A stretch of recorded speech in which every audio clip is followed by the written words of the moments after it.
Então, vamos iniciar aqui, né? Vou iniciar a nossa gravação, iniciar a aula de hoje com os presentes, né? E os ausentes, né? Como nós já dissemos, ficam para assistir essa gravação, né? Lembrando que perde ponto de presença e participação, depois não pode reclamar, chorar. Teve um aluno que fez isso, né? Porque a prova vale só 7 e eu fiquei sem a ponto de presença e participação e o aluno não assistiu aula nenhuma. O que eu posso fazer? Não tem o que fazer, né? A não ser, né, tentar ajudar esse aluno de alguma maneira, mas sem presença e participação, ele não merece nem passar no módulo, correto? Não tem como, né?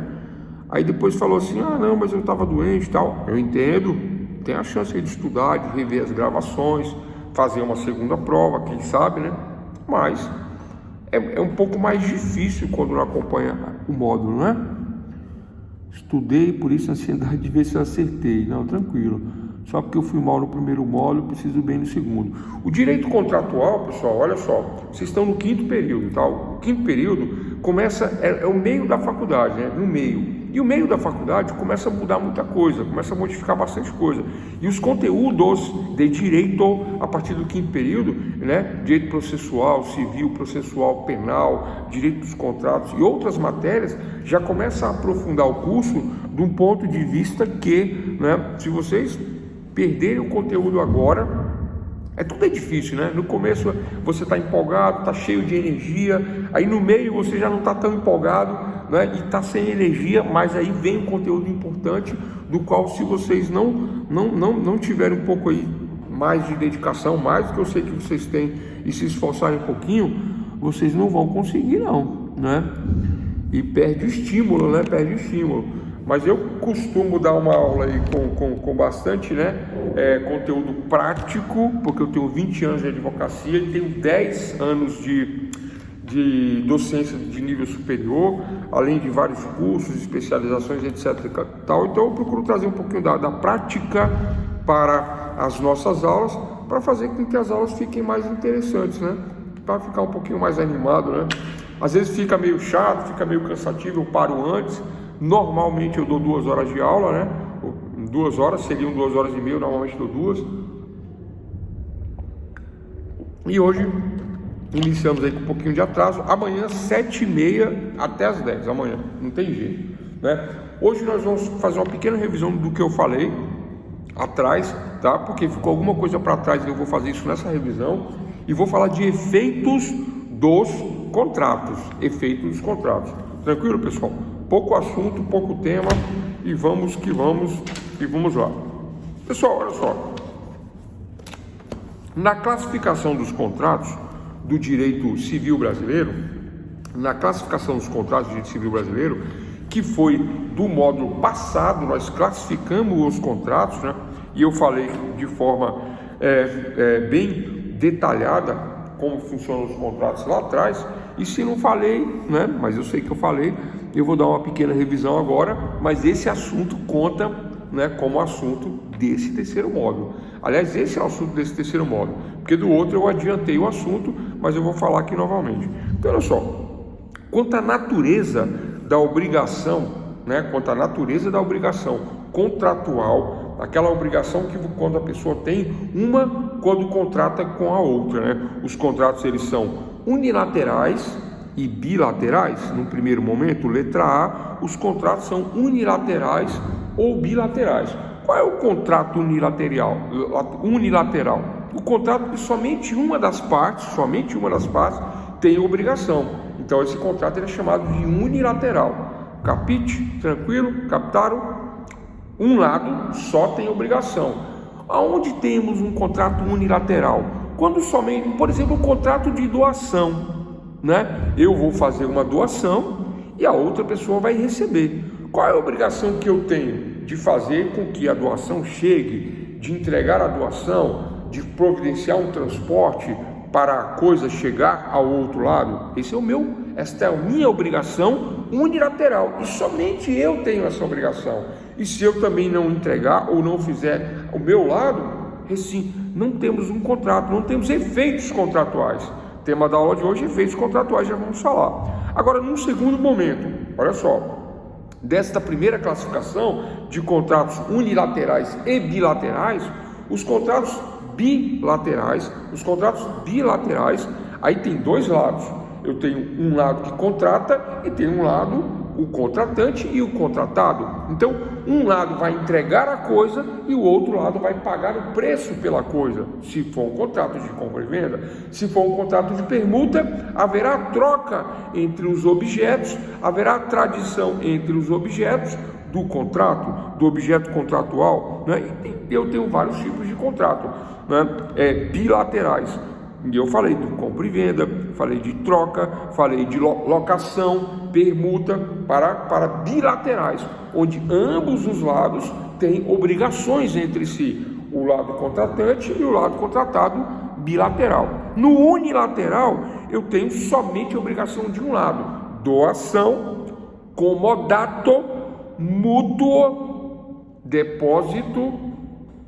O que é um comodato? O comodato é aquele contrato onde eu tenho, por exemplo, um veículo, onde eu tenho, por exemplo, uma casa, um imóvel, um terreno, e eu cedo ele, empresto, contrato de comodato, e eu empresto esse objeto, esse veículo, esse imóvel, eu faço um empréstimo, e nesse empréstimo, somente uma das partes assume a obrigação.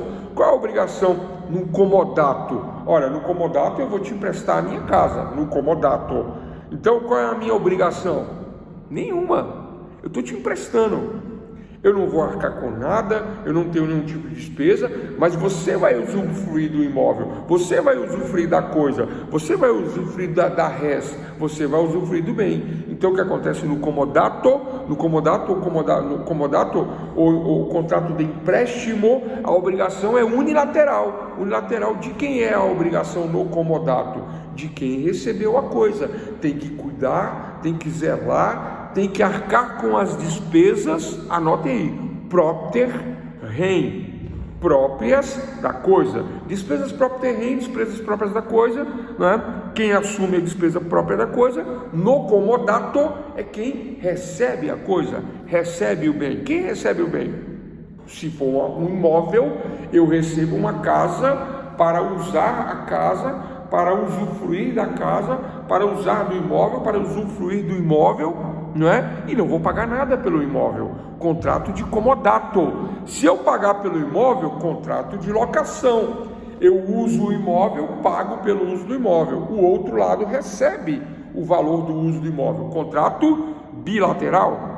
Agora, se eu uso a casa e não pago nada pelo uso da casa, essa é a pergunta da prova, do concurso, da avaliação, da nossa avaliação, da prova da OAB, da prova da magistratura, da prova, né, dos concursos públicos para qualquer área do judiciário. Essa é a pergunta da prova. A pergunta da prova é: o contrato de comodato é um contrato unilateral ou bilateral? E qual é a resposta? Não é? O contrato de comodato é unilateral ou bilateral? Ou não? O contrato de comodato, dois pontos. Letra A, unilateral. Letra B, bilateral. Letra C, ambas as alternativas. Letra D, nenhuma das alternativas. E a resposta é: o contrato de comodato é um contrato unilateral, porque eu empresto o bem, empresto a coisa, e que obrigação que eu tenho? Nenhuma. Eu estou te emprestando e você que vai cuidar, você vai pagar todos os encargos, você vai pagar impostos, energia, luz, vai cuidar e vai me entregar da mesma forma. Esse é o contrato de comodato. Então, a obrigação unilateral de quem está recebendo o bem, que tem que cuidar. Agora, na doação já é o contrário. Quem está recebendo não tem obrigação nenhuma. Eu tenho a obrigação de entregar, de doar, de fazer, de acontecer. E se eu não fizer também, não tem nenhum efeito, né? Mas a obrigação é minha. Eu estou doando porque eu quero. E o outro, se nem quiser receber, não recebe. Doação unilateral, comodato unilateral. Doação quem doa, comodato quem recebe. Agora, locação bilateral. Os dois lados têm obrigações.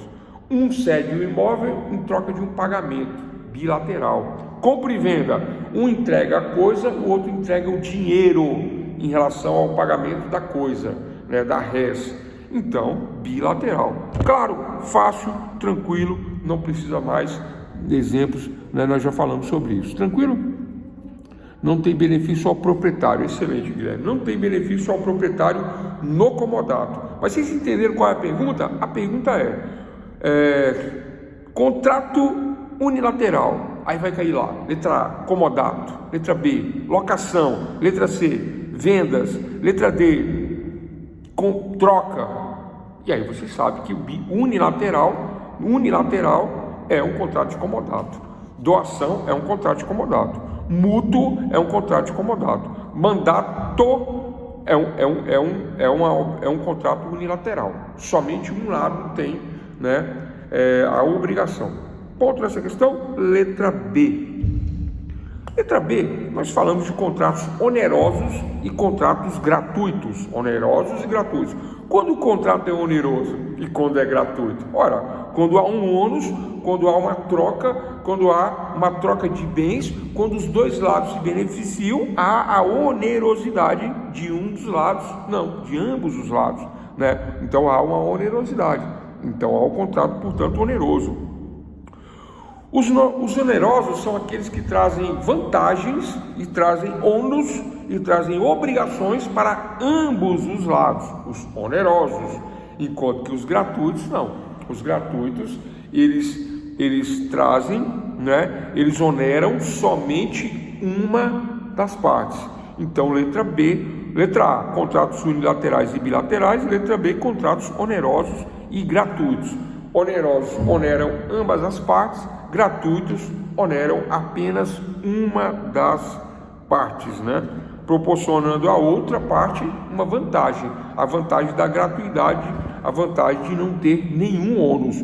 No contrato de comodato, eu empresto o meu imóvel e não gasto nada com esse empréstimo, não gasto nem a folha de papel, porque eu chamo você e falo assim, ó, fulano, você vai ficar morando no imóvel de graça, mas eu não vou arcar com nada. Estou te emprestando, estou te fazendo um favor, estou te ajudando, né? Mas do ponto de vista legal eu preciso regulamentar isso, colocando em um contrato, né, as obrigações, as suas obrigações em relação ao meu imóvel e me preservando no direito de que não haja uso capião no meu imóvel, de que não haja um problema que você venha a dizer depois que o imóvel é seu, que você adentrou com o meu consentimento, tomando a minha propriedade direta e indireta e etc. Não, isso não está acontecendo. Eu estou cedendo o imóvel para uso em comodato, mas cedendo para uso em comodato, mas na modalidade empréstimo, porque o comodato é um empréstimo. Então a obrigação ela é unilateral e é gratuita. Então é um contrato unilateral e é um contrato gratuito. Tranquilo? Contrato gratuito, contrato oneroso, é isso. Letra C. Contratos comutativos. Tranquilo, né? Contratos comutativos e contratos aleatórios. Vocês entendem a importância dessa revisão? Bilateral e unilateral, tranquilo. Oneroso e gratuito, tranquilo. Agora começa a modificar um pouquinho aqui, ó. Contrato comutativo e aleatório. Por que começa a modificar um pouquinho? Porque talvez vocês não se recordem do que vai vir para frente agora. O que é o contrato comutativo? São aqueles em que cada contraente no comutativo, né? Além de receber do outro uma prestação relativamente equivalente à sua, ele pode verificar de imediato essa equivalência quando é compra e venda, né? Quando é uma compra e venda. E na questão do aleatório, não. Na questão do aleatório, que vem da palavra aleia, que vem da sorte, da aleatoriedade, da sorte naquilo que ele se propôs a contratar, e ele contrata, por exemplo, um jogo de azar, né? Ah, professor, mas que contrato é esse de jogo de azar? Ué, das loterias. Você vai numa casa lotérica, compra o volante, um contrato aleatório de aleia, de sorte ou azar, e nessa aleatoriedade existe um risco de você receber ou não, né? Então, contratos aleatórios, loteria, bingo, esses prêmios como é que é? Capitalização, né? Tem muito isso aí, né? Hoje virou uma modinha, né? Você compra um cartãozinho, compra um carnê para poder receber, quem sabe, né? Uma caminhonete, um carro, uma casa, uma moto. Tem isso na televisão, passa bastante essas questões aí, né? Então são contratos aleatórios, contratos de sorte, né? Agora, tem um outro contrato também que não é dessa maneira, né? Não há uma aleatoriedade desse tamanho, né? A ponto de você não receber, mas há um contrato aleatório no sentido de consórcio, por exemplo. Você contrata um consórcio e fica sujeito, né, à sorte, ao sorteio neste consórcio, nessa aleatoriedade. E quando você for sorteado, e somente se for sorteado, se for contemplado, você recebe o bem e continua pagando as parcelas, porque o consórcio é assim, ele é mais barato, ele é mais em conta, mas é um grupo consorciado que banca todos os objetos deste consórcio, deste contrato, até o final, né? Sendo que você pode receber na primeira parcela ou na 50ª ou 70ª parcela, vai depender do consórcio contratado. E por que o consórcio é um contrato aleatório? Porque é aleatório, porque depende da sorte. Alea é sorte, aleatório é um contrato de sorte. Já nos comutativos, que eu comecei a explicar, mas acho que ficou no ar, o comutativo ele não depende dessa questão de sorte, né? O comutativo você vai verificar de imediato a equivalência da prestação paga. Ora, eu comprei 5 quilos de arroz e eu vou receber 5 quilos de arroz. O problema na comutatividade, que não tem a ver com aleatório, mas eles são classificados em comutativos e aleatórios, é que na aleatoriedade depende de sorte. E a sorte pode prever até que eu não receba, ou que eu receba algo diverso daquilo que foi, né, combinado ali que eu receberia. Como assim, professor? Ué, depende do montante arrecadado na loteria, né? Eu vou receber um montante, agora qual montante? Depende da sorte, depende da aleatoriedade. É essa a questão dos contratos aleatórios. No comutativo, não. Se eu comprei 1 tonelada de arroz, eu vou receber 1 tonelada de arroz e não interessa, né? Não interessa virar 1 tonelada de arroz. Agora a marca, o tipo, a forma, talvez a cor, talvez a tonalidade, talvez não venha exatamente um arroz nas mesmas medidas, nas mesmas características, 100% daquilo que eu pretendia adquirir. Mas do ponto de vista da comutatividade, não importa, a transformação do objeto da compra e venda é a transformação equivalente, comutativa do bem, assim por mim adquirido. Entendem isso? Compreendem isso? 1 quilo de arroz, 1 quilo, 1 tonelada de arroz, 1 tonelada de feijão, cana ou carne, por exemplo, né? Eu compro 10 cabeças de gado, 20 cabeças de gado, ou eu compro por quilo, ou eu compro por arroba, né? Aí eu teria que pesar. Se eu compro 1000 arrobas de carne, né? E eu compro boi com carcaça completo, né?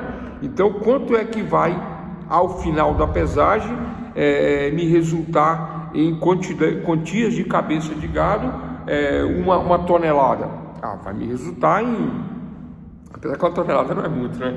Vai me resultar em 5 cabeças de gado, 1 tonelada, né? Que é 1000 quilos, 4 cabeças de gado, 1 tonelada, que é 1000 quilos, vai me resultar nisso, na hora que pesou, porque quando eu pesei esse primeiro lote, né, desse tipo de gado, olha só, pessoal, estamos falando de comutatividade, né? Eu compro gado e eu compro determinado quilo. Agora pode ser que venha 4 cabeças, pode ser que venha 5 cabeças. Por quê? Porque na comutatividade não interessa se é 4, se é 5, se é 3. Vamos aumentar a pesagem? 100 toneladas. 100 toneladas, aí já muda de 100 toneladas, já muda de 4 ou 5 gados, cabeça de gado, muda para 40 ou 45 cabeças de gado, né? Para 100 toneladas, 40, 45, aí o que acontece? né? Pessoal, estou considerando que um gado tem em torno de 250 quilos, tá? É isso.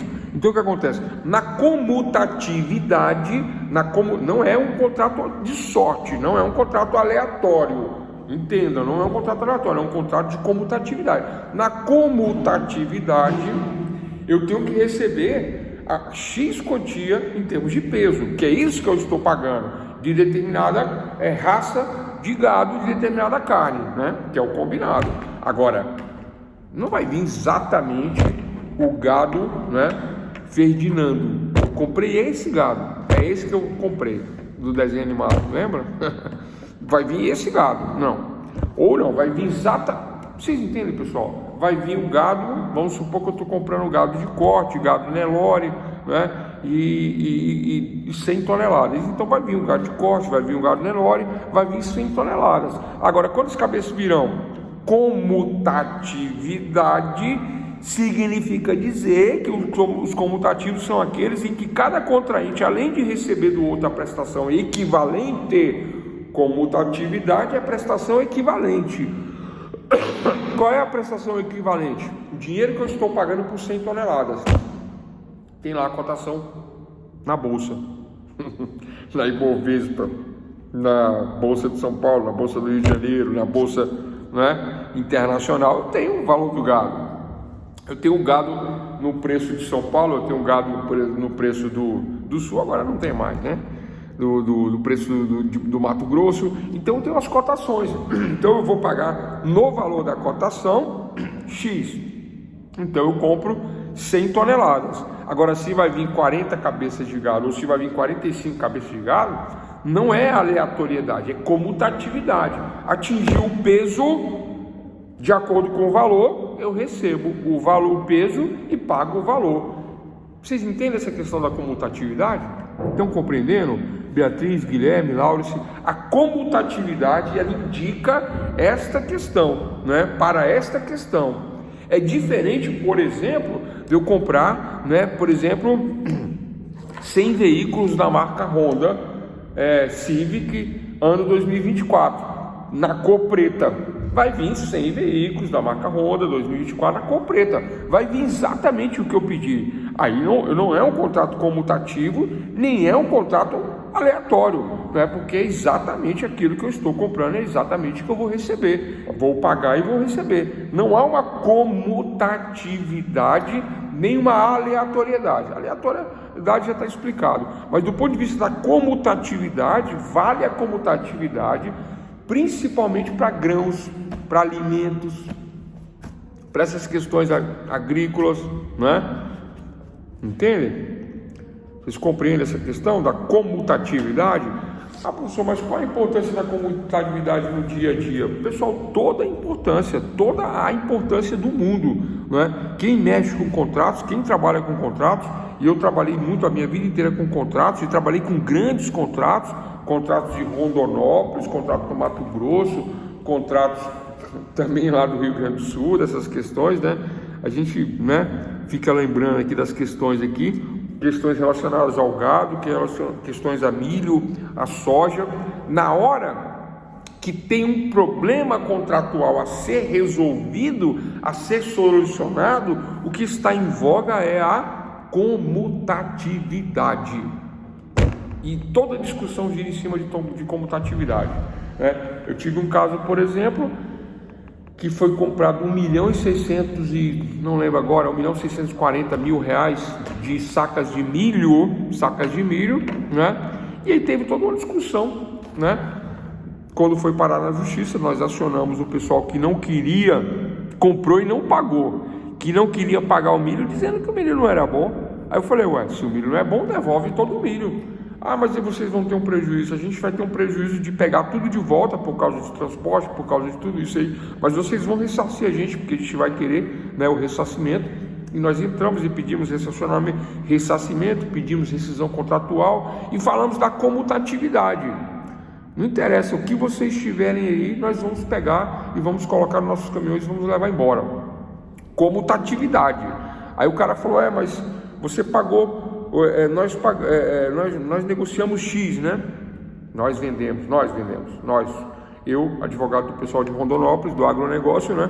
Nós vendemos X e eles alegando que não ia pagar porque o milho não era bom, porque o milho era ruim. Eu falei, não, faz o seguinte, devolve tudo aí. Vocês não querem pagar? Devolve tudo. Ah, você vai me quebrar. Eu falei, não, problema seu. Devolve todo o meu... Você não quer pagar? Devolve tudo. Você está dizendo que é ruim? Devolve tudo. Entrei com essa no juiz. Aí o juiz falou, ué, se o milho é ruim, o advogado está certo, devolve. Aí o juiz mandou devolver e acionou várias viaturas policiais para ficar do nosso lado, para a gente retirar nosso milho. Chegamos na empresa, o cara, não, pelo amor de Deus, vamos conversar. Eu falei, você esperou chegar nesse ponto para conversar? Eu quero também ser ressarcido nessa conversa, porque essa conversa não está certa, não é assim. E aí ficamos de 5 horas da tarde até mais ou menos 2 da manhã discutindo a comutatividade. O que é comutatividade? O cara comprou, não pagou, alegou que não prestava porque na verdade era uma mentira, né? Mas eu não posso aqui falar quem são as pessoas, questão de ética, né? Não queria pagar, inventou essa história, deixou parar na justiça. Lá na hora, lá meu cliente desesperado achando que não ia receber, eu falei, calma que tu vai receber, né?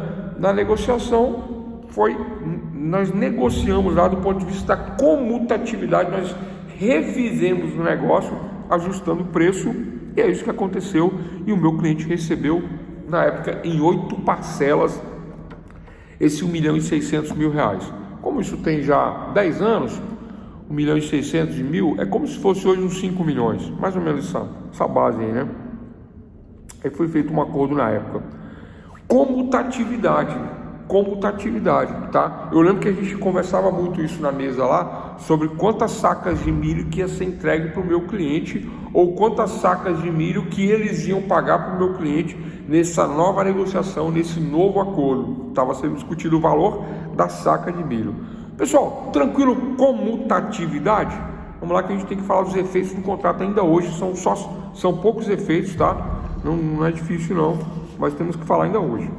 Então vamos lá, então falamos de comutatividade e aleatoriedade. Letra D, estão anotando? Letra D, contratos paritários de pares, de igualdade, meu par, meu igual, contratos paritários, paritariedade, né? E contratos por adesão, já falamos, né? Contrato por adesão. Vou começar pelo contrato paritário. Os paritários são aqueles que os interessados, eles sentam frente a frente. Eu sento aqui, de frente pro doutor Laurence. Eu sento aqui de frente pro doutor Guilherme, a doutora Beatriz, né? E nós vamos fazer um contrato entre nós, de igual para igual, né? Olha, doutora Beatriz, né? Eu vou aqui prestar um serviço para você, né? Ou você vai prestar um serviço para mim e vamos fazer um contrato. E aí nós sentamos, colocamos lá, qualificamos as partes, os meus dados, os dados dela, né? O que vem no bojo do contrato, a obrigação, a minha obrigação para com ela, a obrigação dela para comigo, o valor, né, da troca de serviços e etc e tal, e nós assinamos. É um contrato paritário, é um contrato onde as partes são iguais. Paritariedade, contrato paritário, contrato onde os interessados, né, se colocam em pé de igualdade. Contrato paritário. Tranquilo? Ok? Fechou, né? Contrato agora de adesão. No contrato de adesão, não. No contrato de adesão não existe essa igualdade. O contrato de adesão, por exemplo, contratos médicos, contratos advocatícios, né, contratos de engenharia, normalmente existe um contrato de adesão. Aliás, a maioria dos contratos atualmente é um contrato de adesão, né? Não existe uma paritariedade, não existe uma igualdade entre os contratantes. Por quê? Eu sou advogado e a pessoa vem me contratar. E quando vem me contratar, né, nós conversamos qual é o tipo de serviço, vamos trabalhar aí uma questão de rescisão contratual, vamos contratar um dono, eu quero contratar o doutor para fazer para mim, né, uma ação rescisória de contrato com danos morais, né? Já que eu fiquei com prejuízo, fiquei com dano por conta dessa rescisão nesse contrato, nesse sentido, nesses termos, eu quero contratar para processar o outro que me deu um prejuízo aí nesse contrato. Aí qual é o contrato de honorários? Um contrato de adesão. Normalmente um contrato de adesão, né? Eu pego um contrato já prontinho de honorários advocatícios, onde eu me qualifico como advogado profissional, prestador de serviços de advocacia, na advocacia, né? Enquanto que o outro lado, o contratante, que pagará honorários pelo serviço de advocacia prestado, né? E eu me obrigando a utilizar-me de todos os meios necessários a obter o resultado, né? Sem a obrigação, obviamente, porque não depende só de mim, depende do juiz, promotor, de análise de provas, do outro lado também, né? Depende de uma série de fatores, mas eu me obrigando a utilizar de todos os recursos necessários para obter o resultado. Um contrato de adesão. Professor, mas como assim de adesão? Eu não entendi a parte da adesão. O contrato já está pronto com os meus dados. Eu coloco os dados do meu cliente e nós assinamos e colocamos um preço. Eu vou trabalhar dessa maneira. E já as cláusulas estão ali já pré-determinadas. Não há uma discussão sobre determinado aspecto, determinado ponto. E se eu quiser desistir do serviço? Não discuto essa cláusula com o meu cliente, não discuto desistência. Tem lá uma cláusula de desistência lá padrão que eu coloco no meu contrato. E se eu quiser o recurso, e se eu não quiser o recurso, e se eu quiser ir até determinado ponto, sabe? Essas questões, todas estas análises não são feitas no contrato de adesão, né? Elas ficam lá já pré-determinadas, pré-estipulada e ponto. Eu assino, o cliente assina, coloca os dados do cliente, contrato de adesão. Vamos dar um exemplo? Outro exemplo, para contrato de adesão, né? Um exemplo mais simples, um exemplo mais tranquilo no contrato de adesão, né? É esses contratos, por exemplo, que nós contratamos via internet, né? Vem lá um contrato que diz assim, né? Um contrato com 40 laudas, uma letra bem minúscula que ninguém lê. Se você ler, você não contrata, né? Tem cheio de obrigação, só dá obrigação para o lado deles, né? Só dá obrigação não, só dá vantagens para o lado deles, né? E para nós praticamente não existe nenhum tipo de vantagem ou obrigação, sendo que quando eu faço um contrato de adesão, eu somente vou aderir às cláusulas contratuais pré-estabelecidas, pré-fabricadas, e normalmente, se der uma discussão, por conta de ser um contrato de adesão, quem aderiu leva a vantagem na interpretação. Se houver uma interpretação, a interpretação sempre será a favor de quem aderiu o contrato de adesão. Essa que é a diferença básica, né? No paritário nós discutimos cláusula a cláusula, e se der algum problema, né, deve haver uma conversa clara no sentido de se resolver as questões, ainda que judicialmente, do ponto de vista da igualdade. Fala assim, não, você sabia que você estava contratando, você sabia o que você estava fazendo, foi decidido cláusula a cláusula, sentamos na frente um do outro e decidimos. Agora você está dizendo que não sabe, que não quer, que não vale, que foi enganado? Não, contrato paritário. No contrato de adesão, não. O lado que aderiu fala assim, não, eu não vi. Aí o cara fala assim, você não leu? Eu falo, não li. Aí como é que você assina sem ler? Assinei sem ler, sim, porque era um contrato de adesão.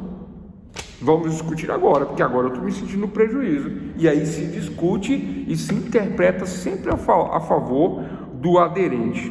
Tranquilo, pessoal? Contrato de adesão. Então, essas são as diferenças aí.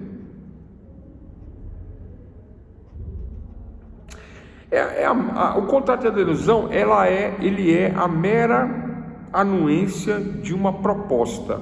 Você está de acordo com a proposta, você anui a proposta, mas você não conhece os detalhes do contrato, da vontade que está ali das partes. Ainda que sua vontade, você não conhece nem a sua vontade, porque o seu interesse não é aderir a esta ou aquela vontade, a esta ou aquela cláusula. Você anui um negócio, você dá anuência no negócio, no contrato de adesão. Então tá aí, contratos paritários, contratos de adesão, está muito claro essa questão.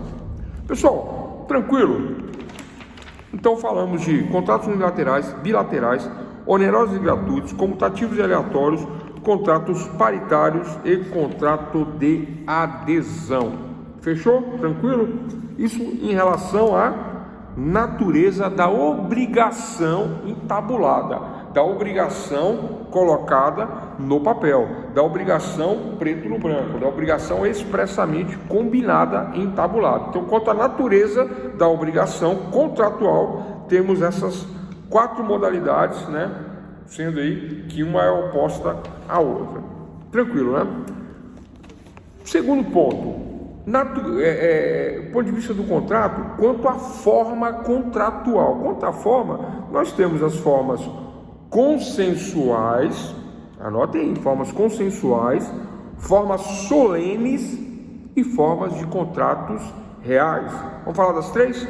Forma consensual, quando há um consenso, as partes sentam, conversam, combinam, pela simples anuência. Eu concordo, os dois lados concordam. Eu quero te vender esse carro, você está interessado? Estou. O preço dele é 50 mil reais esse carro. Então você me dá 50 mil e leva o carro. Pronto. Há uma consensualidade, anuência das partes no contrato de compra e venda. Um pega, faz a tradição, leva o bem, faz o pagamento é sempre feito em dinheiro no contrato de compra e venda, pagamento em dinheiro, né? Toma lá da cá. Ponto nessa questão para contratos consensuais.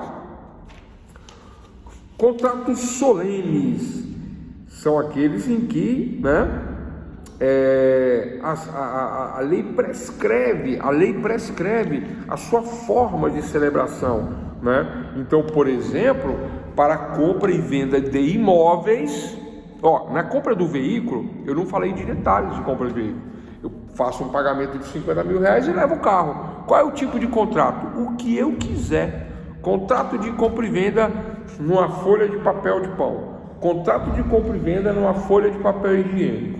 Contrato de compra e venda numa folha de caderno.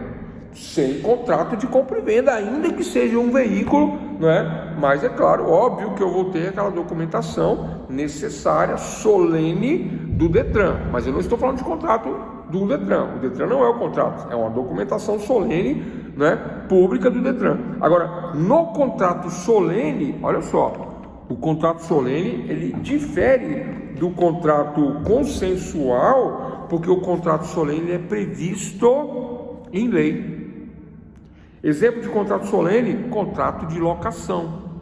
Para fazer a locação de um imóvel ou para fazer a compra e venda de um imóvel, o contrato de locação do imóvel, ele é diferente do contrato consensual, ele é solene, porque há uma solenidade prevista em lei. Qual é a lei de locação?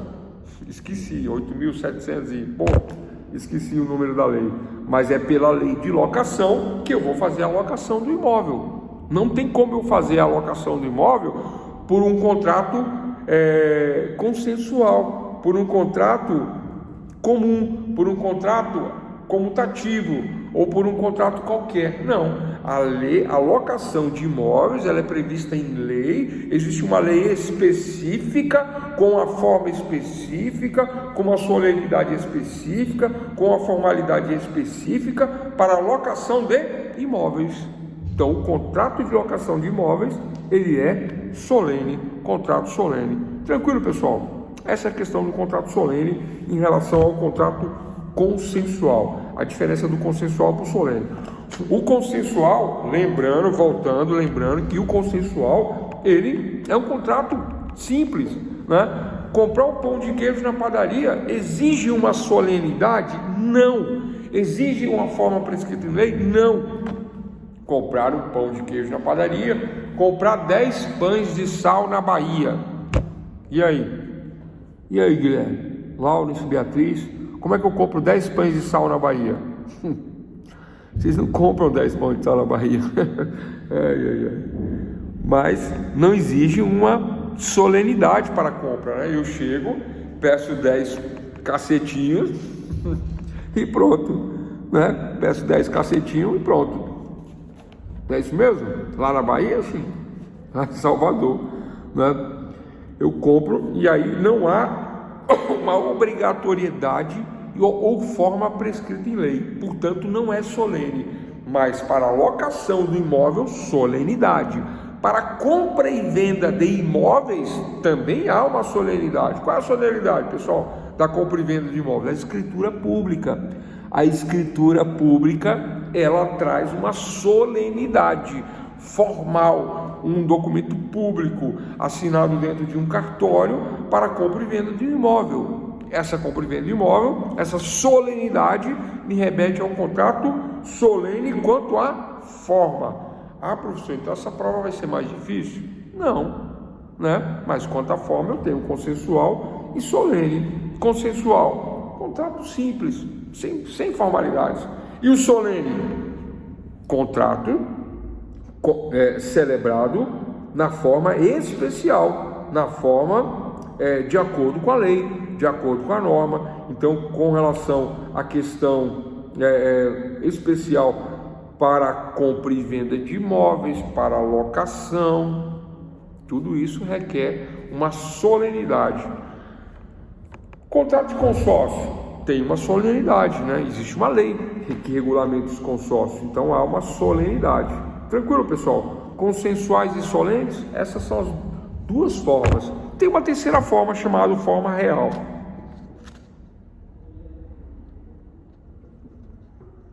A diferença do solene e do consensual para esse último, que é forma real, o contrato real é quando existe a obrigatoriedade da entrega real de alguma coisa, né? Então, olha só, tanto o solene quanto o consensual podem ser reais, desde que haja a entrega de algo real, concreto, palpável, desde que haja a tradição.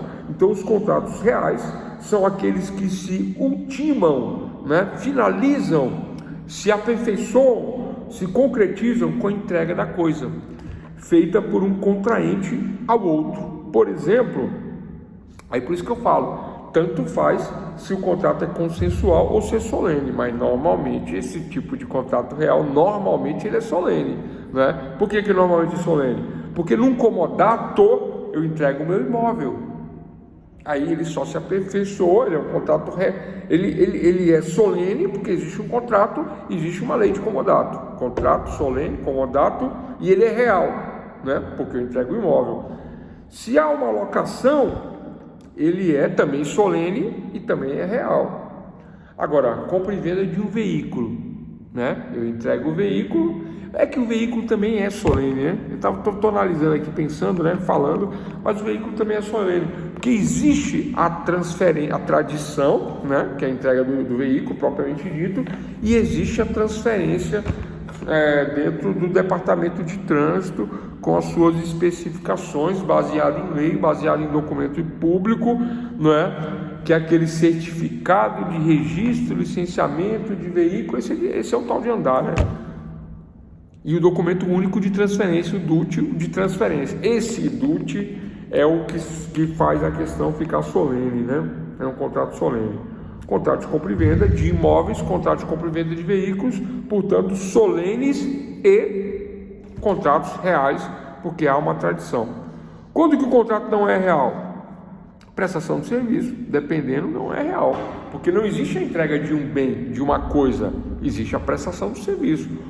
Honorários advocatícios, contrato de serviços advocatícios, contrato, por exemplo, de prestação de serviços de saúde, né? Serviço médico, serviço de saúde, home care, medicina, o que mais?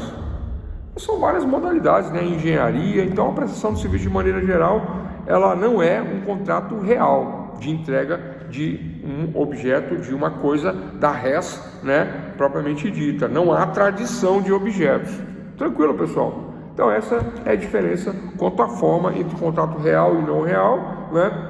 E a questão consensual e a questão solene. Forma consensual e forma solene. A forma solene ela é escrita e prescrita em lei. A forma solene é prescrita em lei e expressa. A consensual, ela, né? É óbvio que ela é baseada no Código Civil, é óbvio que ela é baseada na legislação civil, mas não exige uma forma de se contratar escrita. Não exige-se isso, não é exigido uma forma solene. Ela é consensual. Ponto nessa questão? Adiantando, contratos nominados e contratos inominados. Nominados, que tem nome, inominados, que não tem nome. Contratos nominados, contrato de locação, comodato, contrato de compra e venda, locação, doação, permuta, são contratos nominados. Contratos que eu olho o código e verifico que existe um nome, existe um contrato, uma forma prescrita em lei, contratos nominados. Por exemplo, são os contratos nominados. E o contrato inominado, ele afasta essas questões específicas da legislação, né? Os inominados é quando eu vou comprar um pastelzinho na feira, não preciso dizer, olha, de acordo com o Código Civil, comprar pastel na feira, né? Pastel de vento, pastel de queijo, pastel de carne, queijo com vento, carne com vento, carne com carne, carne sem vento, dá uma chatadinha no pastel. Presunto, queijo sem vento, dá uma chatadinha para sair o vento. E aquele vento quente, né? O vapor, é essa questão do pastel, né? Mas é um contrato inominado. Se afasta qualquer tipo de modelo legal para fazer esse tipo de negócio. Contrato inominado, não tem nome. Tranquilo, né, pessoal? Contrato inominado. Fechou? Então, com relação à forma consensual e solene, né? Sendo que eu tenho consensual real e solene real. Quanto à sua denominação, nominados e inominados. Os nominados têm nome: contrato de locação, contrato de compra e venda, contrato de doação, contrato de permuta, contrato de comodato, tudo previsto em lei. Contratos nominados com relação à sua denominação. Agora, em relação aos inominados, não existe um nome para esses contratos. Nessas questões do ponto de vista da denominação. Contratos inominados não tem nome. Quanto ao objeto, vamos lá? Tá ficando difícil? Tá fácil? Quanto ao objeto, pessoal, um pouco seco, né? O tempo mudou. Quanto ao objeto, eu vou ter contratos. Quanto ao objeto, eu vou ter contratos com relação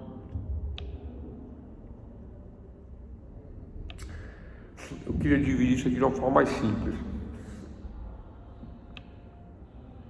Olha só, quanto ao objeto, pessoal, o que é o objeto do contrato? Vamos lá, primeiro vamos entender o que é o objeto. O objeto do contrato é aquilo que eu estou negociando, né? Existe um contrato bilateral, há dois lados do contrato, contratante, né, e contraente, contratante e contratado. E esse contratante e esse contratado, entre eles há um objeto. Então vamos supor que é uma obra, uma construção. Então eu tenho um construtor e eu tenho um contratante do construtor e tenho uma obra. Ponto. A obra é o objeto. Compreenderam claramente o que é o objeto? Está lá, é a obra. Agora vamos lá. Como que eu classifico esse objeto deste contrato? Eu classifico em, por exemplo, uma prestação de serviço. Este construtor vai trabalhar, vai prestar um serviço de construção e me entregar esse objeto pronto. Então, objeto, prestação de serviço. Pronto, é isso. Agora não. Este aqui não é construtor. Ou ele é construtor, mas ele já tem o objeto pronto. Ele não vai me construir e me entregar, já está pronto. Agora, o contrato não é mais de prestação de serviço. O contrato agora, ele é de execução imediata, entrega imediata de um bem real, né? E eu faço a entrega desse bem real de execução imediata, de entrega imediata, porque o bem está pronto, num contrato de compra e venda. Ponto até aí?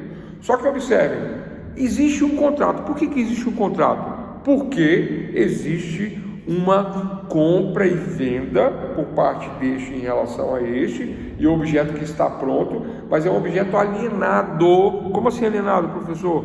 É comprado em parcelas. Você compra, você leva, você paga, enquanto você estiver pagando, você fica, mas se você deixar de pagar, existirão cláusulas que me darão direito a rescindir e até tomar o bem de volta, porque o bem fica alienado à última parcela.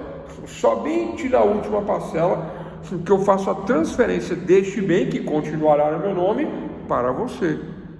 Então, compreenderam agora a diferença? Primeiro contrato, prestação de serviço, né? Eu farei, eu construirei. Segundo contrato, a entrega real do bem com a tradição da coisa. Terceiro, alienação de bens.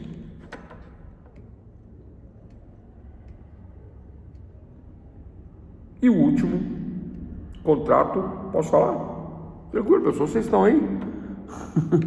Beatriz, Guilherme, Laura. Eu achei que essa turma era maior, pessoal. Juro para vocês que eu achei que era maior, né? E é maior. Não sei o que aconteceu, que o pessoal faltou hoje, mas, né? Não sei o que aconteceu, mas eu acredito que quem faltou vai ficar no prejuízo desse conteúdo por conta dessas classificações, né?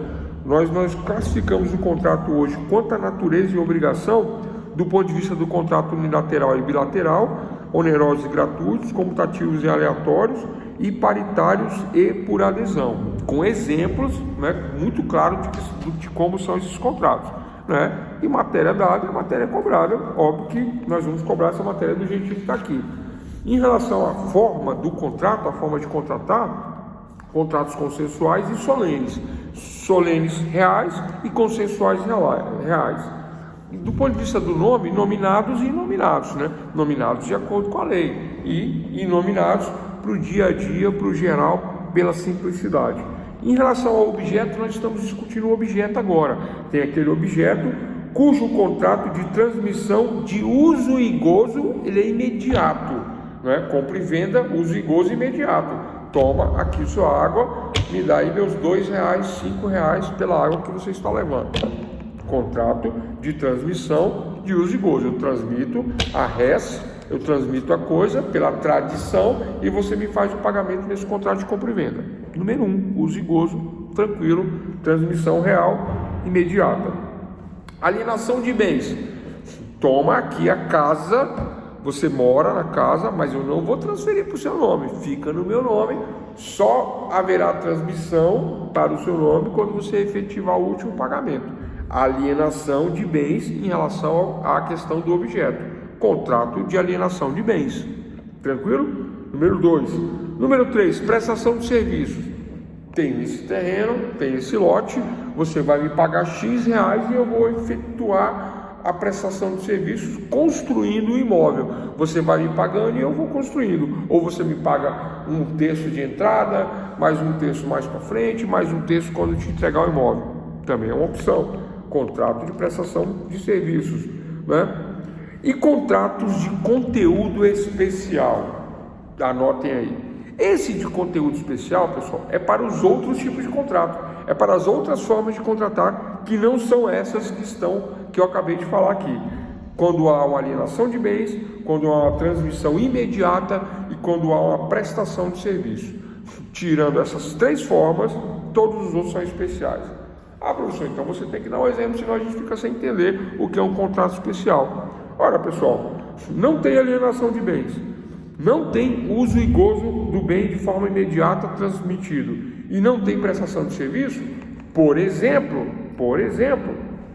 eu posso falar do contrato de doação, né? Doação ali não se encaixa, né? Nem na alienação, nem na questão da prestação de serviço. Apesar de que a doação se encaixa, né, na transmissão de uso e gozo. O comodato é um contrato de conteúdo especial, né? Comodato. Tranquilo, pessoal? Alguma dúvida? Se não tivermos nenhuma dúvida, nós vamos passar para os efeitos do contrato. Apesar de que ainda tem algumas coisinhas aqui, ó. Contratos considerados em si mesmos. Vamos lá. Contratos com relação ao tempo da execução do contrato. Como é que eu executo o contrato, doutores e doutoras? Né? Eu tenho dois tipos de contrato. Vamos lá. Contrato de execução imediata. Eu chego na feira, falo que eu quero o meu pastelzinho, que já está frito, né? Aquele óleo que está lá de uma semana, e aí eu como o meu pastelzinho. Execução imediata. Fácil. Contrato de execução imediata, que são os que se esgotam num só instante. Eu cheguei, contratei, peguei, paguei, comi, fui embora, acabou. Contrato de execução imediata, simples assim. Fui na padaria, comprei 10 pães, simples assim, execução imediata, sem forma solene, né, uma forma consensual, um contrato real, porque existe a tradição do bem, é feito o pagamento, um contrato inominado, não há nome, né, dentro dessas questões, um contrato bilateral, um contrato oneroso, um contrato comutativo. Eu peço 10 pães, comutativo. Qual é o pão que vai vir? Vai vir exatamente quadrado, retangular, redondo? Não, vai vir qualquer tipo de pão que tiver na gôndola.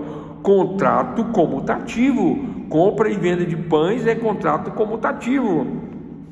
É aleatório? Não, porque não depende da sorte. Se eu estou contratando 10 pães, virá 10 pães.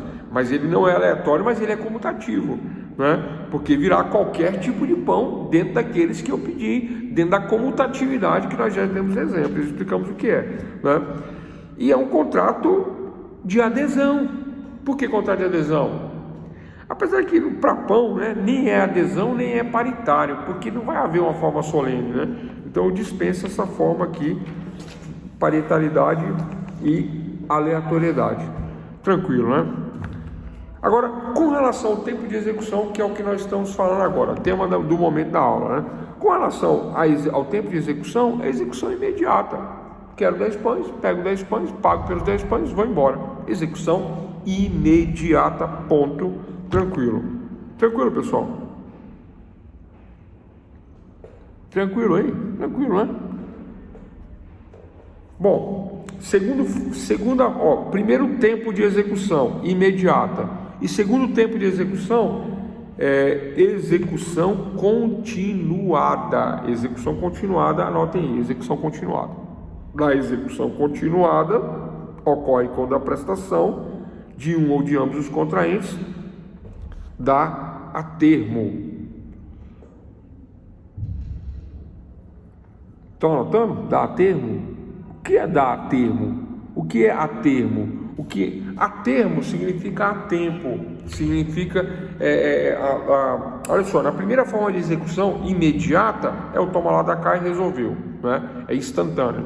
Na de execução continuada é aquele das prestações, das parcelas, do financiamento, né? Eu entrego um imóvel, mas esse imóvel é financiado. Eu entrego o carro, mas esse carro é financiado. É uma modalidade. Existe um lado que irá pagar, não de forma imediata, mas na execução continuada, ele será executado mês a mês, de acordo com o que foi combinado. Execução continuada. Por outro lado, se é uma construção de um imóvel mediante pagamento, então haverá execução continuada de um lado e haverá execução continuada do outro, que é o lado que está construindo. Então, execução continuada para os dois lados. Agora, se um entrega, execução imediata e o outro vai continuar pagando, execução continuada. Execução imediata com execução continuada num contrato aí, onde há dois tipos de execução no mesmo contrato em relação ao tempo da execução. Quanto ao tempo da execução, os contratos são considerados em si mesmo, né, de execução imediata e execução continuada. É isso. Tranquilo? Contratos pessoais e contratos impessoais. É parecido com aquela questão do paritário e adesão. No contrato pessoal, são aqueles que a pessoa do contraente, né? A pessoa do contraente, né? Ela contrata diretamente com o outro lado pessoalmente, contratos pessoais, elas contratam pessoalmente e elas negociam as cláusulas de forma paritária, mas há uma questão pessoal, há um envolvimento pessoal na contratação, a contratação do médico, por exemplo, no parto. Doutor, como é que vai ser o parto? Como é que vai acontecer? Quem vai poder entrar na sala? Quem não vai entrar? Quem vai participar? Depois que nasce, como é que funciona? Como é que acompanha? Como é que não acompanha? Quem já participou disso aí? Quem sabe como é que funciona? Você contrata o médico, né? E aí contrata também um pediatra, aí contrata também um anestesista, aí se der algum problema tem um assistente e você contrata todo mundo e paga todo mundo. E costuma se pagar adiantado, inclusive, né? Para a execução desse serviço. Então, execução imediata desse tipo de contrato, né? Agora, em relação à questão da pessoa, contrato pessoal, você contrata diretamente, conversa, negocia, contrato pessoal, pessoalmente, né? Agora, numa questão impessoal, aí não. Na questão impessoal, aí não. Aí você não contrata pessoalmente. Aí, por exemplo, você vai para o Sistema Único de Saúde, que é um sistema público, que é um sistema, né, rico, forte, ao contrário do que as pessoas pensam, é um sistema rico, forte, que funciona. O Sistema Único de Saúde do nosso país funciona, né? Tem defeitos? Tem problemas? Tem. Toda questão pública tem problema, né, pessoal? Mas não significa que é ruim, não. Significa que tem problemas, como todos têm, né? Mas você vai lá, e aí o contrato ele é impessoal. Por que é impessoal? Porque ele é público. E por que ele é público e ele é impessoal? Porque você não escolhe, você não negocia, você não combina, você só fala que precisa do atendimento do serviço e eles vão te colocar lá dentro do serviço, dentro do atendimento, e vão prestar de forma impessoal o serviço público. Não tem uma negociação, não tem uma forma de negociar. Eles vão determinar o que é bom e o que não é bom dentro do que é possível ser feito no serviço público, e é assim que funciona. Nada mais justo, correto, porque ali o SUS, o Sistema Único de Saúde, ele tem esta característica da impessoalidade para tratar de forma impessoal o contratante. E quem é o contratante? O público, que na verdade é quem paga o Sistema Único de Saúde, que também não é de graça, né? Parece que é de graça, mas não é. Aliás, é muito caro, muitíssimo caro manter tudo isso, né? E aí o contribuinte paga altíssimos impostos para ter esse tipo de serviço numa contratação impessoal. Tranquilo? Contrato pessoal. No pessoal, no contrato pessoal, né, eu contrato e negocio. Eu falo, olha, eu vou entrar, vou filmar o parto, vou estar presente, vou estar... Vocês entendem essa diferença? Né? No contrato pessoal. No impessoal, não tem nada disso, tá? Não tem nada disso. Então esse exemplo foi muito bom. Bom, e para fecharmos, até que enfim, hein? Para fecharmos, contrato principal e contrato acessório. Eu me lembro do módulo passado aí, viu, doutora Beatriz, né? Você que disse que não foi muito bem no outro módulo, eu me lembro do módulo passado. Nós fechamos com contratos principais e contratos acessórios. E sabe por que eu me lembro? Eu me lembro que eu tive um colega lá na Bahia, lá, né? Lá na Liberdade. Quem conhece o bairro da Liberdade? Ele morava lá na Liberdade e eu fui na casa dele. Pensa num camarada otimista, esse que morava no bairro da Liberdade, né? Ele falou assim, velho, vamos ali numa loja ali, que eu vou comprar na época, né? Vou comprar um toca-CD. Eu falei, que legal, um toca-CD. Vamos comprar um toca-CD. Ele foi lá, negociou, viu marca, modelo, e ele comprou um toca-CD pro carro. Vocês estão acompanhando? Ele comprou um toca-CD pro carro. E aí, eu fiquei intrigado com aquele negócio. Falei, mas como assim? Eu lembro dele como se fosse hoje, um amigo, né? O Roberto. Eu falei, Roberto, mas por que você comprou o toca-CD, Roberto? Você não tem carro. Aí ele falou, aí que tá o segredo do negócio, né? Eu comprei o acessório, agora só falta o principal. Ele me falou. Eu falei, caramba, bicho, como é que pode? Isso é que é otimismo, né? cara que não tem carro, comprou o acessório, só falta o carro agora, né? É tipo comprar pneu para o cara não tem carro. Não, eu não sei o que é pior, né? Comprar pneu e não ter carro, comprar o rádio e não ter carro, né? E ele comprou um carro, deixou guardadinho na caixa lá para quando ele tivesse um carro ele botasse o toca-CD no carro, mas ele comprou o acessório. E esse é o tema da aula do momento, né? Existem contratos, né, principais e existem contratos acessórios. E o acessório sempre depende do principal e o acessório acompanha o principal e o acessório não existe sem o principal. Estão compreendendo?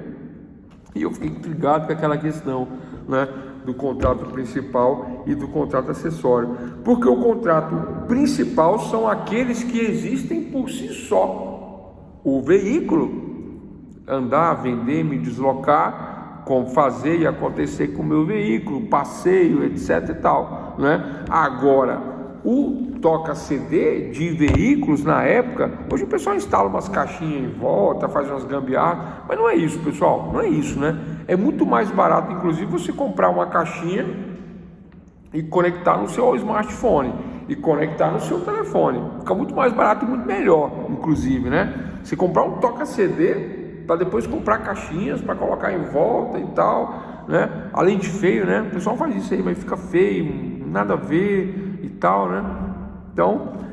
Então o acessório, ele não existe ou ele pressupõe o principal. Se eu tenho um contrato acessório, pressupõe-se que eu tenho um principal, porque o acessório ele só existe por conta do principal.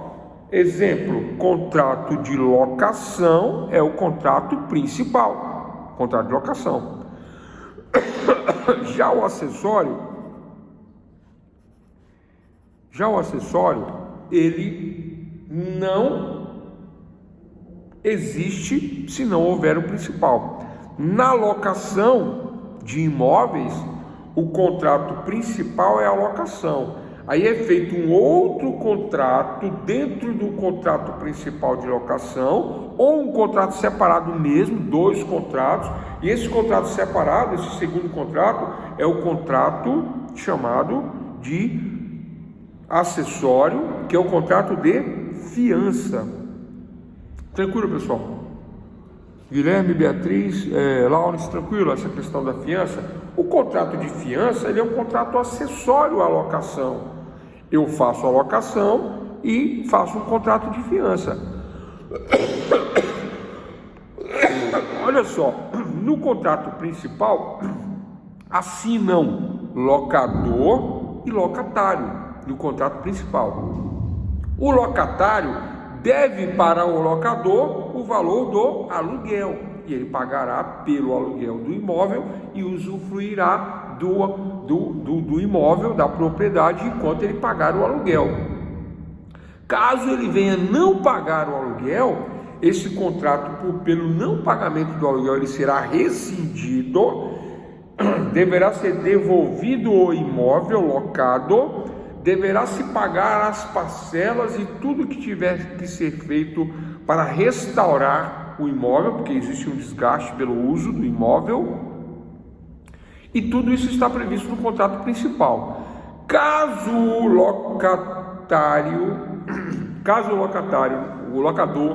locador não tenha esse dinheiro, esse recurso disponível para pagar o locatário, aí eu aciono o contrato acessório.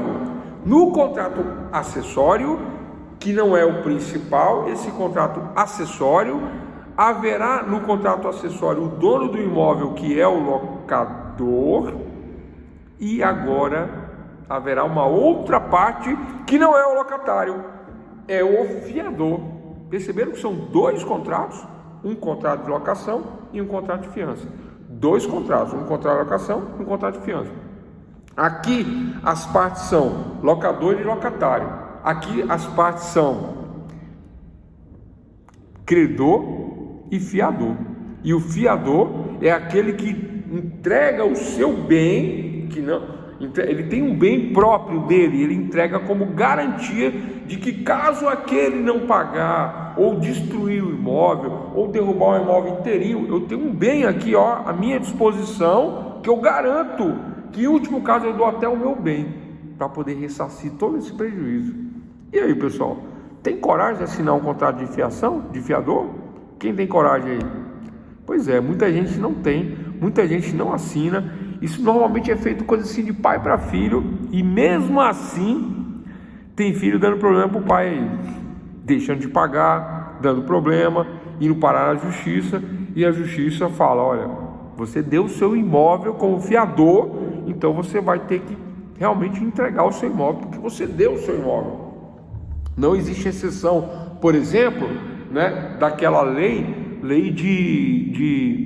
de bens de família, porque tem a lei de bens de família que trabalha isso como se fosse uma exceção. Fala assim: não, é o único bem que a pessoa tem para morar, é o único bem que a pessoa tem para residir. A lei 9.095 de 1995, acho que é essa lei, né? Protege o bem de família. Eu só tenho essa casa para morar, né? Você não pode tomar essa casa aí para pagar a fiança. E a resposta é errado. Pode sim. Se você der a sua casa como fiança, como fiador, você garantiu nesse contrato acessório, você garantiu o principal, que caso haja uma destruição, um problema, falta de pagamento, derrubou a casa, derrubou a parede, morou um ano sem pagar, eu vou vender minha casa para poder pagar. Então são dois contratos: o principal, locação, e o acessório, contrato de fiança. No principal, locador e locatário. No contrato de fiança, credor e fiador. Vocês entendem? Então, pessoal, contrato de fiança, 20 anos de advocacia, 10 anos de docência no ensino superior, 10 anos e meio, né? Estou indo para 10 anos e meio agora. Mês que vem, 10 anos e meio, né? 6 anos na outra faculdade, 5,5 aqui. Olha, o tempo passa, né? Vai ficando velho e nem percebe, né? 10 anos já dando aula, isso 20 anos. Não recomendo padrinho de casamento, mudança e fiador. Se te chamar, não é seu amigo. Não, você vai ser meu padrinho de casamento. Não é seu amigo. Te chamou, não é seu amigo, não. Não é, não. Fiador, concorda, Alves? Chamou para padrinho de casamento, chamou para fiador, não, é fria, sai fora, não é teu amigo não. Chamou para mudança, então, pelo amor de Deus, o cara chama você para mudança, e ao invés dele fazer a mudança dele, ele ainda bota você para carregar geladeira, sofá, um bujão de gás, o que mais? Ai, meu Deus do céu, hoje eu não estou nem bom para contar piada, que eu estou sem voz. Eu tive uma dengue aí essa semana passada, e até agora eu ainda estou com efeito assim, sabe? Pessoal, vocês já tiveram dengue? Beatriz, Guilherme, vocês já tiveram? Não, né? Não queira ter, não. Pior coisa que tem. Eu não sabia, mas os mesmos efeitos da leptospirose é os mesminhos da dengue. É os mesmos, igual, idêntico, exatamente o mesmo. Perna inchada do joelho para baixo, muito inchado, muito inchado, muita dor de cabeça, vômito, diarreia. O que mais? Nariz entope, sei porquê. São vários sintomas horríveis, né, da leptospirose da dengue.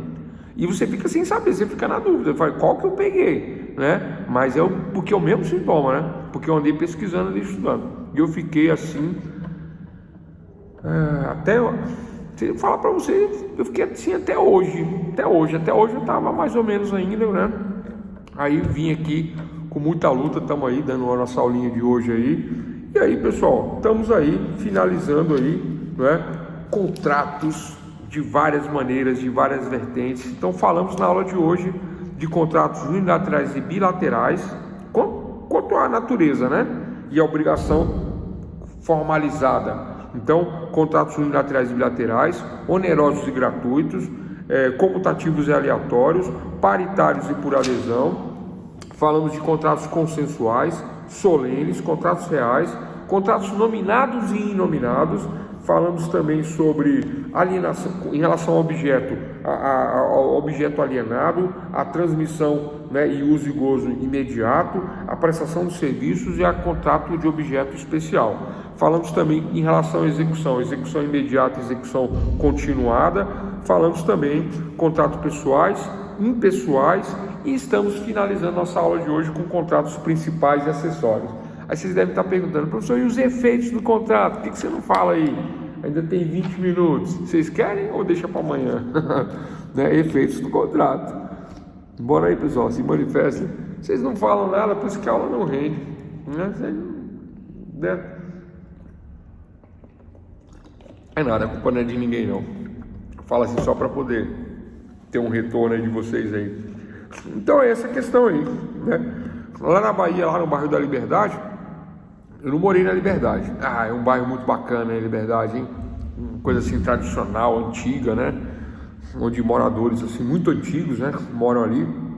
Mas eu tinha uns 3 amigos ali na Liberdade, e eu ia de vez em quando ali jogar uma bola, bater um papo, muitos anos atrás, né? Muitos anos atrás, mais uns 30 anos atrás, eu ia lá na Liberdade. E aí eu entrei na loja com esse colega meu, e ele comprou um toca-CD. E eu fiquei admirado. Eu falei: ô Betão, pra que eu toca CD, cara? Você não tem carro? Ele falou: não, agora só falta o carro. Aí eu falei: eita, aí é otimista, hein? Aí eu botei fé agora, hein? Só falta o carro.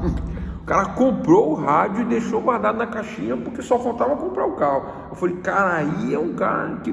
aí é otimista, hein? Só falta o carro. Eu não lembro se ele comprou o carro, não lembro. Tem tempo essa história? Não lembro, não. Mas aí é otimismo, hein? Comprou o acessório. Mas, para finalizar a nossa aula, o acessório depende do principal. O maior exemplo e o melhor exemplo: principal, o contrato de locação, e o contrato acessório, o contrato de fiança. Vocês percebem que são contratos independentes, mas um depende da existência do outro, tá? Agora, o contrato principal, qual é o conceito? Se eu quiser conceituar o contrato principal, é os contratos que existem por si próprios. Eles independem da existência ou de qualquer um outro ou de qualquer outra finalidade. Eles têm a sua função e a sua finalidade independentemente de outro contrato. Esse é o contrato principal. Independente, eles têm a sua função, né? Independente. Já o acessório não. O acessório ele sempre depende de um outro contrato. O contrato acessório ele depende do principal. O contrato acessório ele depende, né, de que haja a existência jurídica de algum outro negócio pré-existente. O acessório depende de um negócio pré-existente. Anotem, o acessório depende de um negócio pré-existente, né? Pois eles visam assegurar a execução do principal. Essa é a questão. Tranquilo? Eu vou deixar efeitos do contrato para a aula de amanhã. Podia dar agora, né? 15 minutos ainda, hein? Eita, dá tempo de sobra. 15 minutos para dar efeitos do contrato, que é o tema da aula de hoje, que seria da aula de hoje. Mas eu preferi fazer essa revisão aqui completa, pessoal, porque essa revisão, ela é muito importante. Vou falar por quê. Porque esse assunto de contratos é assunto de concurso, é assunto de prova, é assunto de prova da OAB, né? Sempre cai uma dessas questõezinhas que eu acabei de falar aqui do ponto de vista da classificação dos contratos, da pormenorização dos contratos, quando é nominado, quando é inominado, quando é pessoal, quando é impessoal, quando é unilateral, quando é bilateral, quando que é oneroso, quando que é gratuito, quando é comutativo, quando que é aleatório, quando que é paritário. Uma dessas coisinhas aqui vocês têm que obrigatoriamente saber. Esse aqui que eu dei é o resumo de toda a teoria geral do contrato. Foi dado agora, nessa aula, o resumo de tudo, né? Um resumo, dei um resumão aí de contratos, tá? Agora eu vou falar de efeitos contratuais na aula que vem, né? E nós falamos também de outras questões contratuais nos módulos passados. Então nós temos aí mais 3 aulas aí para poder estar terminando aí essa questão de contrato, né? E eu vou trabalhar os efeitos na aula que vem. Tranquilo? Então é isso por hoje, né? Eu poderia trabalhar questões mais, vamos dizer assim, específicas em relação a todos os contratos um a um, que é, né, proposta também do nosso curso. Mas aí vocês não vão na conta não, porque é muita coisa, né? Tipo, trabalhar um contrato de doação nos seus pormenores, trabalhar um contrato de locação nos seus pormenores. Eu acho que não há necessidade. Acho que o mais importante é trabalhar a teoria geral, porque entendendo o geral, vocês vão entender as especificidades quando entrarmos nas especificidades de cada contrato de forma individual. Tranquilo? Bom, então é isso. Forte abraço a todos e finalizamos aí. Eu realmente vou deixar efeitos do contrato para a aula que vem, tá? Porque os principais efeitos dos contratos são criar obrigações entre as partes, né? Principal, criar obrigação. Aí daí a gente vai desenvolver todo um conceito em cima dessas obrigações, em cima do que acontece dentro da sociedade, do que acontece para cada parte, para cada contraente, os terceiros envolvidos no contrato, se houver, se não houver. Então esses são os efeitos do contrato que eu quero trabalhar na aula que vem. Forte abraço a todos e é isso.